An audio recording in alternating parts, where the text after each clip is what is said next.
Hey everybody, welcome. Welcome to the Daily Reflections with Chris. My name's Chris. This is your boy Chris here. I'm smiling because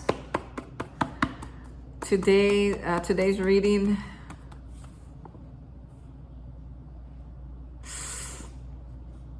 I've been pacing around my apartment here. I even laid down trying to go to bed just because it's late in the evening, but because I didn't want to talk about a little bit about what this brought up. But I said, no, come on, Chris. You can do this. All right, so let's get started. For those of you who are new to my channel, my name's Chris, and what I do here, or what we do here, is we read out of this Daily Reflections right here. It's called Daily Reflections, and this is a reflection book for people in recovery, by people in recovery. And every day there's a new entry. See, there's February the 29th, February 28th, and there's 27th, and every day there's one for every day of the year. And I just go to kind of keep me on topic. I just read the daily reflection and share a little bit about what the topic is as sanely as possible. So let's get started. Okay, it says, what? Question mark. No president? Question mark. When told that our society has no president having authority to govern it, no treasurer who can compel the payment of any dues, our friends gasp and exclaim, "This simply can't be." That's from the 12 and 12, page 132. When I finally made my way to AA, I could not believe that there was no treasurer to compel the payment of dues. I could not imagine an organization that didn't require monetary contributions in return for a service. It was my first and thus far only experience with getting something for nothing. Because I did not feel used or conned by those in AA, I was able to approach the program free from bias and with an open mind. They wanted nothing from me. What could I lose? I thank God for the wisdom of the early founders who knew so well the alcoholic's disdain for being manipulated.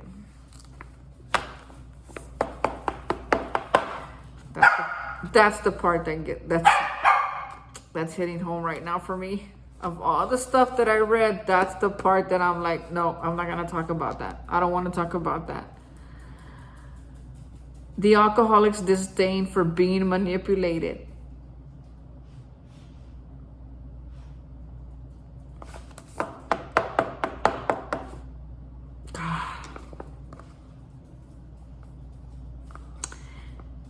Okay, let me talk about something a little bit easier than that first. Something for nothing. Who could believe that? Whoever did that. I never did that. Before coming into recovery, I never did anything something for nothing. I was like, and I was straightforward there at the end, because like I used to have this belief, like, or this thinking, this is like, come on, we're grown-ups. Let's just get to the point. Let's just forget all the BS, right? Let's just get to it. And I'll say, this is what I want. This is what I'll give you. And I'm like, oh, okay. And which wasn't quite as fun as manipulating, but it wasn't all the hard work either. It kind of took a link out of it, right? Just getting straight to the point. But I'm not in no way am I proud of the stuff I used to was on the other side of you give me this and I'll give you that. I'll give you that, man, it was horrible. It was so horrible. So it was really, really bad. Like I was willing to serve prison time. I was willing to do just things, man. Things just to feel different, just to feel release, right, from the pain, just to be able to forget for one night, for one moment. Can you imagine? I was willing to put my whole entire life in jeopardy just for one high, one freedom from the pain, right? God, that was. Thank you, God. Thank you, higher power.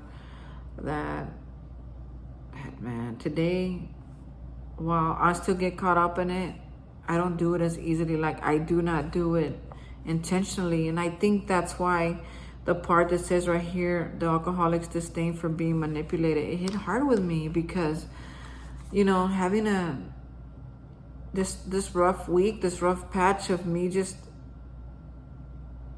trying to be such an like too good of a person, you know, which I'm not that great. And today I'm talking with my friends after, you know, after our gathering today, you know, after a few cups of coffee, and just, they're like, tell me what's really going on with you, man. You've been talking about this kind of same situation. And what is it really that upsets you about it? And I said, well, I feel like I'm doing more than everybody else. It's like, okay, keep going. And so what? And I said, well,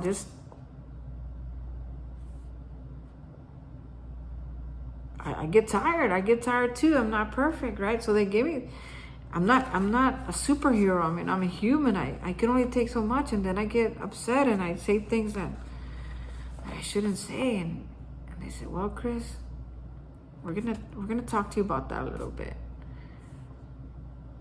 And they said, we've been there. This is the kind of things they used to tell us, and it wasn't easy what they told us. What they told us wasn't hard to swallow.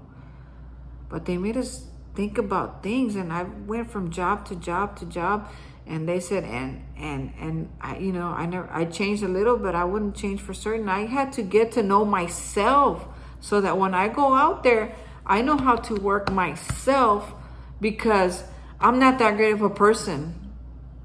And then they were like, what were you trying to get out of that? What were you trying to get out of that? In other words, I was trying to get something for something, not something for nothing. You know, in the 12th step of our program, and in 12 and 12, it says that we finally learn. You're talking about, we're on step 2 right now, right? Because it's February. We're talking by December is when they're saying that we'll finally have learned by then the true meaning of giving without expecting anything in return. And while I can do that in a lot of areas in my life, a ton of areas in my life, there are still some areas that I still need work on, that I still can do, and work happens to be one of them. Because what do I want? I want them to see, I want to prove my worth. I want them to see, look at me, look at how great I'm doing. You know, I want them to think of me when they want to move people up. I want them to look at me as an example, but at the same time, I'm crushing myself. I'm being an example of what not to do, of how not to be, of how not to talk, of how not to act, instead of being an example of what to do. Because there's that manipulative side of me. I hate to call it manipulation. I hate to call it that. That's why I didn't want to get on this video today and talk about it, because I hate to think that I'm still doing that in some way, when I really just want to do a good job, and I want my boss to see that I'm doing really good, and I want my company to feel proud to have an employee like me. But what I don't let them see is that this boy can only take so much till it's already too late. And they kind of talk to me about that, right? You know, my boss put me aside. My boss is cool. She's really cool. And she just tells me, like, look, Chris, I get it. If it's too much, I get it. And I don't like that she asked me that, because I was like, no, it's not too much. I can handle this. I can do this. And she said, but next time, just tell us from the beginning. And I was like, man, you're right. And then I leave there and I'm like, how do I know when that is? When is the beginning? When is the beginning to say? When I apply for the job, be like, yo, do whatever you want, but I can't take it all on myself. We gotta be a team here. I mean, I don't know when the beginning is. And I'm not trying to manipulate, but I'm still doing it. God, that bugs me. That bugs me to want something for nothing. Especially at work, when I know better. I know that not everybody's gonna Not that they're not great workers. My coworkers, they're fantastic workers. I mean, I have seen them do really, really good work. But I can't make them choose when they're gonna turn it up and when they're not. And that's my dilemma right there, is that I want my coworkers, they're like, okay, I'm turning it up. Let's all turn it up. And they're just like, whoa, whoa, whoa, whoa. No. We're not turning it up because you ask us to. We're not turning it up because you think we should. And plus, I don't even know how they feel that day. Maybe that is turned up. Maybe what I see as 50 is their 100. I don't know. But man, my freaking self.